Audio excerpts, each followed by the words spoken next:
Hey guys, Kyle, the Death Knight of Anime here, bringing you my review for My Hero Academia Season 3, Episode 2, and a lot better start. I think a lot of people are going to read this a lot better start to pretty much the series.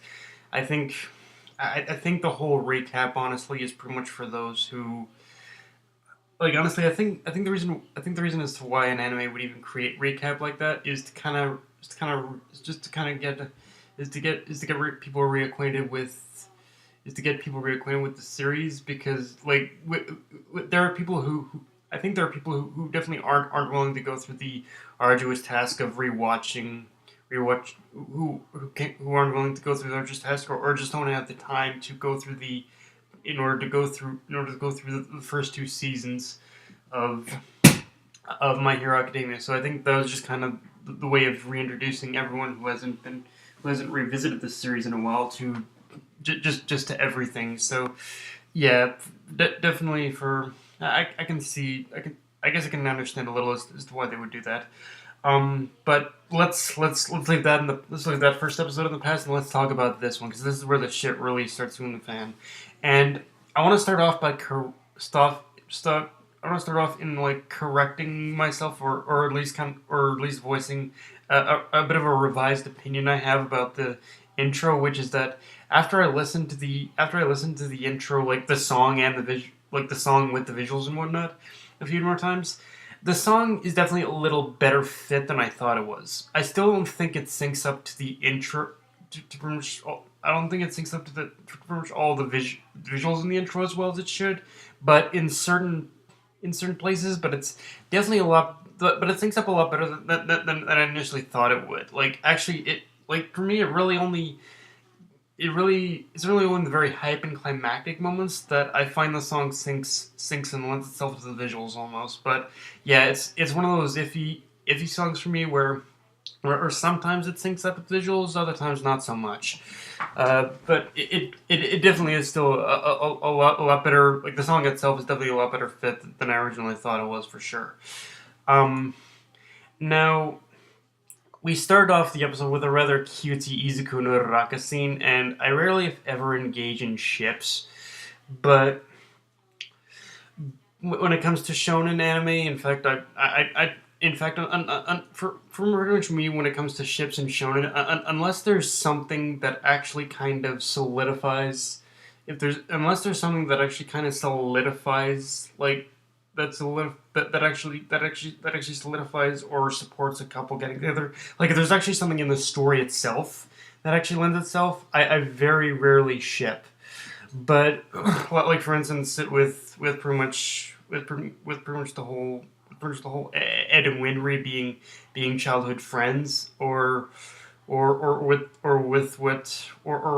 Food Wars with I think it was the speech that with the speech that you with or in Food Wars where someone's father gave him that little speech about pretty much finding a woman who will pretty much want you to give your food to kind of thing. So, which I think at the end of the day, I think whether you like or hate Arena, I think we gotta agree. Some and Arena are gonna get together, so yeah.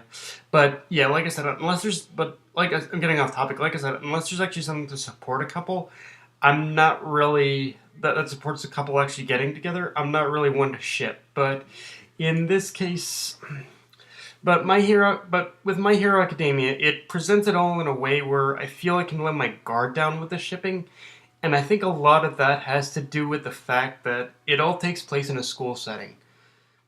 In a school setting, like pretty much because My Hero Academia takes place in a school setting, we can pretty much there's a lot more open air in order I feel in order for the shipping to be supported because it all takes place because of the school setting because school like high school especially is basically where we pretty much all remember our terrible teen years, like the hormones, all that shit, like hormones, the romances, the crushes, like all that fucking shit. It's all presented in My Hero Academia, and it's in so many ways it's just so relatable, especially to me, honestly. Like I've I'm not one to I very rarely had I wasn't really I wasn't really that all that into like I was a lot more focused on my studies back then than I really was on dating. So that's part of it. But yeah, let's just say I wasn't the luckiest with love. But again, I wasn't really even focused on love at the time. So yeah, it's weird. But I can relate, of course. Um.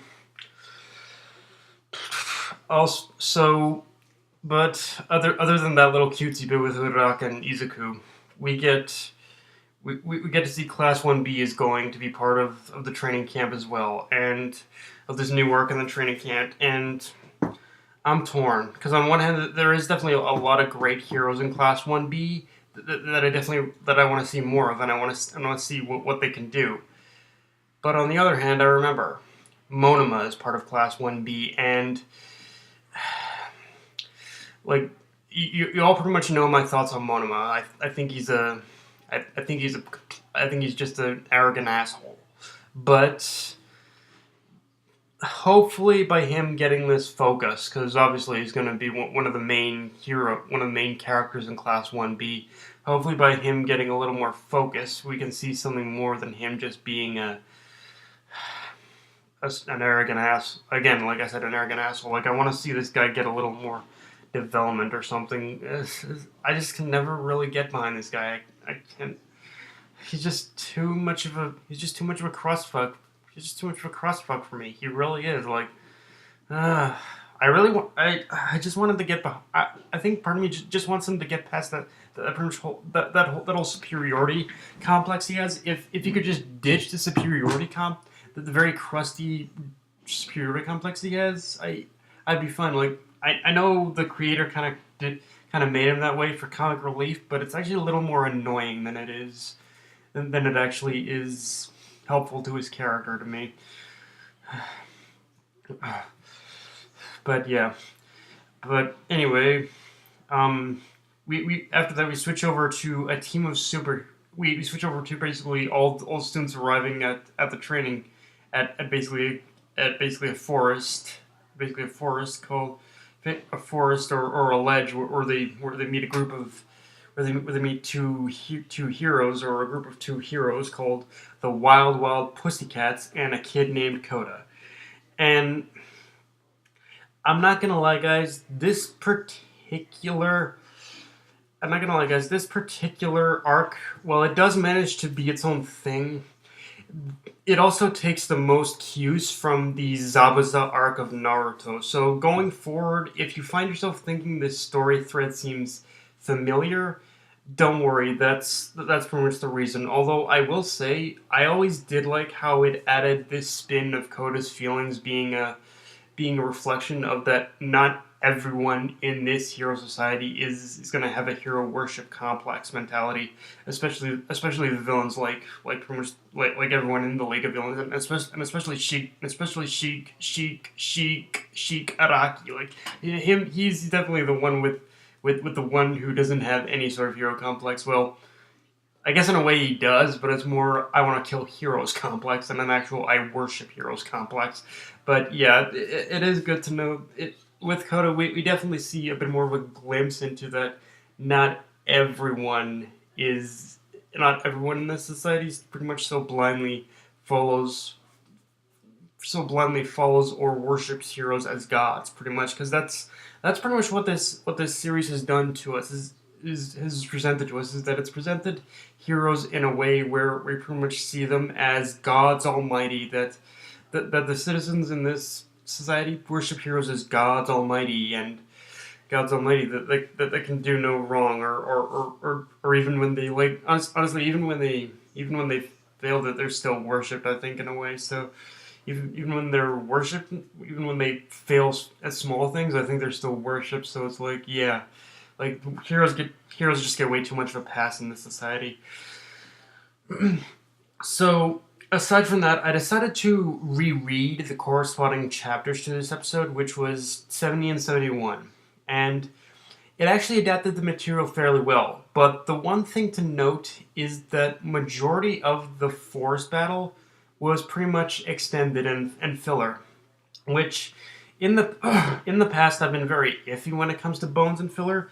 But this was definitely the good kind, as it allowed each of the characters some time to shine, and which they never really got in those, like, later on through the story. The characters definitely get a lot of time to shine in this, like, in this training camp arc. But in those in those specific chapters, it pretty much cut to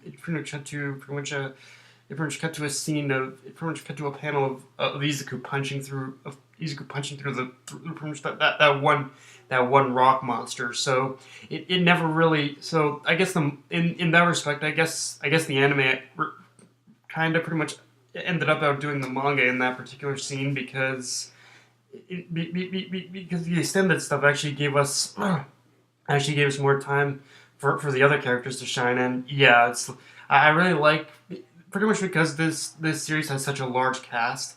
I really like that when it does focus on these that when it does filler, it does it in a way that allows the other characters a lot more time to shine than just Izuku or Bakugo or Todoroki. And it shows that these characters aren't just side characters; they actually have a purpose in the story. So yeah, and overall, just I think, as much as I may have hated on Bones' like filler mentality in the past, this time with My Hero, I think they're definitely doing it right. I mean, like I said, the recap episode is its own thing. It's its own thing in general, but yeah, just as pretty much for pretty much the filler that they did in this episode. Yeah, I loved it. And yeah, and it also showed just how well the characters work as a unit as well. So we learn the purpose of this training camp by the end of the episode, which is to make their quirks stronger. And looking back, it really makes sense to me, because during the field training Stain arc, if you think about it, like, Izuku was the only thing Izuku was doing at the time with Gran Torino. He wasn't so much learning how to make his quirks stronger, but he was learning more how to control it. And definitely for the little bit of filler we got with the other characters, for sure. Especially except for maybe Bakugo. Bakugo filler was a little odd, a little funny but odd. But yeah, just looking at the field training arc, Stain arc as a whole, like, it was mainly just to showcase the characters more controlling their quirks than actually making them stronger. And in this arc, we're going to be diving into actually making the quirks stronger. And I do like how it was Aizawa who said that part of making their quirks stronger is increasing their stamina, which means that the creators aren't forgetting the fact that with quirks, it was a passing comment that the Bakugo made, that quirks are basically physical abilities. So that pretty much means that in order to make their quirks stronger, they have to make themselves, their bodies, stronger. So, and with Izuku, that's definitely the case. And so yeah, it's going to be interesting to see how everyone is going to be able to strengthen their quirks in some form or fashion. And yeah, it's really getting exciting to see them get stronger. So the post. So I would stick around, guys, after the credits, because we do get a post-credit scene which reveals the League of Villains is on the move, and I think it's fair to say Class 1A and 1B are going to get some very unwelcome guests at this training camp. And one of those guys, he was wearing a robe, so you couldn't properly see his face. But let's just say you guys have seen him in the intro, and his fight with Izuku is going to be fucking off the chain. It is going to be like so intense. Like, I dare say even more intense than this fight with Stain. Like, emotionally that was an intense fight, but on a physical level, yeah, Izuku's fight with that guy is going to be insane. And I think that also brings forth the possibility that, yeah, well they are definitely going to get stronger from the training camp itself. I think it's a pretty obvious setup that they're going to get stronger from also fighting these villains as well. So yeah, but yeah, guys, that's my review. If you enjoyed the video, like, comment, subscribe, follow me on Twitter and Facebook. Death Night of Anime, signing off. Later, guys.